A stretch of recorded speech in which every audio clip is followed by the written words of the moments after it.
आवाज आपकी, खबर हमारी। आप देख रहे हैं न्यूज 24 उल्लासनगर। उल्लासनगर में गुरुवार की शाम 24 वर्षीय राहुल जायसवाल की उसके मां के सामने ही निर्मम हत्या कर दी गई थी।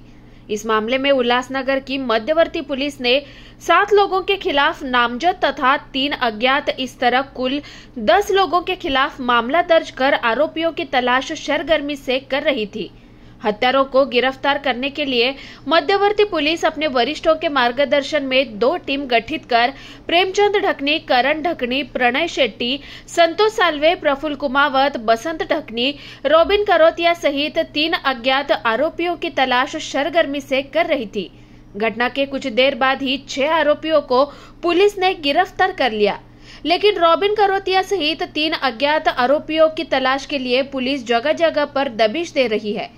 गिरफ्तार आरोपियों को शुक्रवार को उल्लासनगर के चोपड़ा कोर्ट में पेश किया गया, जहां कोर्ट ने भी सभी 6 आरोपियों को 15 फरवरी तक के लिए पुलिस हिरासत में भेज दिया है। या संदर्भात मध्यवर्ती पोलीस स्टेशन उल्लासनगर येथे गुन्हा रजिस्टर नंबर 264/2024 हा 8 तारखेला दाखल झालेला, 8 फेब्रुवारी रोजी दाखल झाला।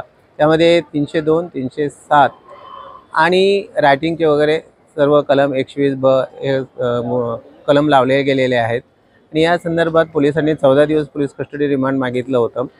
त्यामध्ये पोलिसांनी अनेक कारणं दिली होती की सदरचे आरोपी यांच्यावर अनेक खटले दाखल आहेत आणि सराईत गुन्हेगार आहेत। तसंच त्यांच्याकडून अद्याप व्हेकल जप्त करणं आहे, गुन्ह्यात वापरलेले व्हेकल जप्त करायचे आहेत, हत्यार जप्त करायचे आहेत आणि पूर्ण तपास करावायचा आहे।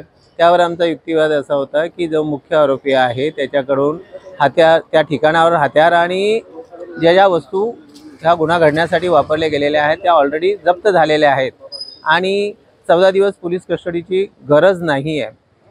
हा गंभीर गुन्हा आहे किंवा साधा गुन्हा आहे हा भाग नसताना आज आम्ही काही जामिनासाठी युक्तिवाद करत नाही किंवा पोलीस कस्टडीची गरज आहे की नाही हे पाहणं गरजेचं आहे आणि या संदर्भात मेहरबान कोर्टाने आमचा युक्तिवाद ऐकून घेऊन आणि विचार करून 15 फेब्रुवारीपर्यंत पोलीस कस्टडी दिलेली आहे।